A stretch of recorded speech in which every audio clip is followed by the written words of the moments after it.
All right. Hey, folks, I'm back. I've just completed a 2-week road trip to the southwest of the United States, specifically to Texas, New Mexico, Oklahoma. Those are two new states for me that I haven't been to, Oklahoma and New Mexico. And that leaves me 5 left in the United States to get to. So just getting around here in retirement. One of the great intangibles of retirement, it's hard to put a figure on this, but I'll tell you, this is a big deal. No time scheduled traveling. Let me explain. Travel with no defined time you're going to spend in a city, at a park, with relatives, family, friends, no specific time. You just get in your car and go, stay as long as you want, get in your car, go to the next place. Insane. Those of you working are like, oh my gosh, I can't imagine doing that. I just completed that. My whole life, when we went on vacations, I was lucky to go on them with my parents. Now, we actually camped a lot when I was a kid and cooked our own meals and stayed pretty cheap. But we would go on 1-week vacations most of the time, and you're trying to pack as much as you can into that 1 week. How can we see everything? We're on a time schedule, go, right? You know, sometimes we took a 2-week vacation, but it wasn't very often. We did not, on this trip, we did not have a hotel room booked, reservations at any of the parks, nothing. We got in the car and went. We had some ideas from some research I did on YouTube. Hey, top 10 things to do in Texas, top 10 things to do in New Mexico, and then in Dallas and Amarillo and things like that. But nothing more than a general direction to head. So in Dallas, or in Texas, we wanted to hit Dallas, Waco for the Chip and Joanna show from what's that? Fixer Upper television show. Really cool. Go by there. That's really neat. Go by their silos. We went to Austin. We went to Amarillo, San Antonio, saw the Riverwalk, the Alamo. We went to 2 national parks in Texas, and we went to State Park in Texas. That's the second largest canyon in the United States, second to the Grand Canyon. It's the Palo Duro Canyon State Park. Very cool. In New Mexico, we went to 2 national parks, in addition to going to Roswell. Roswell, don't skip Roswell, folks. Roswell is where in July of 1947, some people think a UFO crash landed. Extremely cool, very well done. Some parts were a little hokey, kind of a little, comical, but other parts, there was some great testimonial and evidence of this being real. I'll tell you, my wife and I entered Roswell kind of laughing, kind of snickering, like, we're going to get this. This is going to be funny. And 2 hours later, we left like, that's interesting. Not convinced, but at least a little more confused. So they did a good job. I really don't skip that. It's right there in the area of New Mexico. So 2 massive road trip lessons learned that you must get right in retirement. You got to get these right, okay? Number 1, I have talked about this one before, but I can't stress it enough because it really comes out when you travel.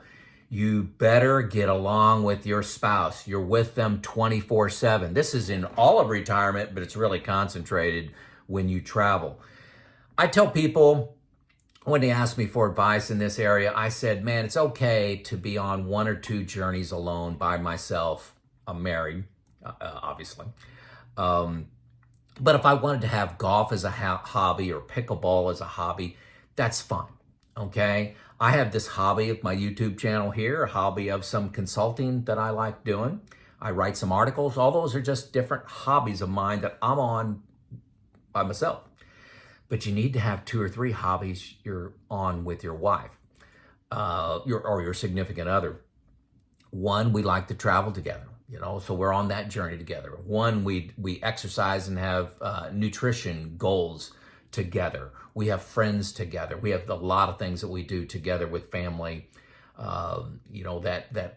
where we overlap schedules, but you're in an illusion, and you're going to have a lot of problems, I believe, if you're on completely separate journeys in your retirement. Both of you or one of you could have been away at your job for 10 hours a day, and now you're thrust together. I'm telling you, all the rules change. It's closer to dating again than it is what you're used to. You got to develop new relationship rules on when you're going to be alone and what together. You can't avoid each other. You don't have this, I'm gone for 10 hours every single day and keeping your mind occupied. I'm telling you, this is a big deal. I think it's exciting, but it kind of, like I said, it kind of reminds me of dating again, where you're setting up time together, where your hair's not on fire and just stressed out trying to get things done in your working life. So you better get that right working with your spouse. I'm telling you, I got that as number one in dark ink. Okay. Number two, this came through again. You have no clue how much stress you're under. If you're working with schedules and deadlines and assignments, an alarm clock waking you up and trying to please other people, just competing to do the best you can, to get the work on time, to give the best presentation, that competing leaves in retirement. And you have no idea the weight that is on you. I just went on this vacation. You have no idea how freeing and relaxing it is and stress-free to travel when you just spend as long as you want in a national park. Has anybody tried to win Disney World? Hey, we're going to spend one day in Disney World, and we went on all the rides. We went to all the areas. We did it better than anybody else. I did that, trying to create the perfect fairy tale for my kids. We went to this restaurant. We went on this ride. We had the best time. That was great. But you tried to pack it all into a short amount of time, and traveling without that, it's unbelievable. It really is unbelievable. My last trip was a dream. This was really fun, that we just woke up every morning. What do we want to do today? Well, actually, what I did is every evening kind of mapped out what I thought we would do the next day. We'd wake up and we'd do that, stay as long as we liked, decide if we wanted to spend another day there, and then move on. So it was just so cool. Never setting an alarm clock. I tell you, that is something. It's the simple things in life, right? Not setting an alarm clock and just strolling through the day. You have no idea if you're working what this is like. This is waiting for you. All of us retirees, I'm in a couple of retirement groups, we get together, and this is one of the things we just laugh at. Just do whatever you want, whenever you want, for as long as you want. And that is one of the top joys of retirement, is freeing up your schedule and the stress that's gone. Work one more year. I meet with 4 or 5 people a week, talk about early retirement, what they're going to do. Are they ready? Any holes that I see in their plan? So many people are completely ready to go, and they want to work one more year. And I challenge them on, what are you trading for that? You're trading your healthiest year, your most fit year, your youngest year. You're trading your best year, in many cases, your absolute best go-go year, where you can go and do anything, go climb Mount Everest if you want to make another dollar. And that another dollar doesn't change your probability of success financially at all. If you're using a software package like New Retirement, you may work one more year and your probability of success goes from 92 to 93 for a whole year of your life, your healthiest year. Guys, I'm here to challenge you and make you think a little different.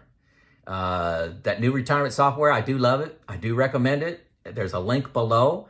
It'll let you understand all the levers around how to improve your probability of success by playing what-if scenarios.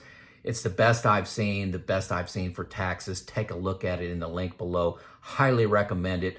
Almost everybody I meet with sends me their new retirement PDF file, and we go through it and we tweak levers to get their probability of success up. It is super cool. Best software package out there. So, hey, folks, great way to travel is without a schedule.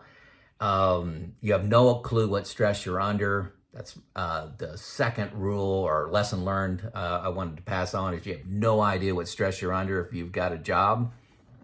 And number one lesson that you need to get right in retirement is you better learn some new rules and be more flexible around getting along with your spouse. It's a major change in your life coming at you. To the positive. All right, this is Joe out.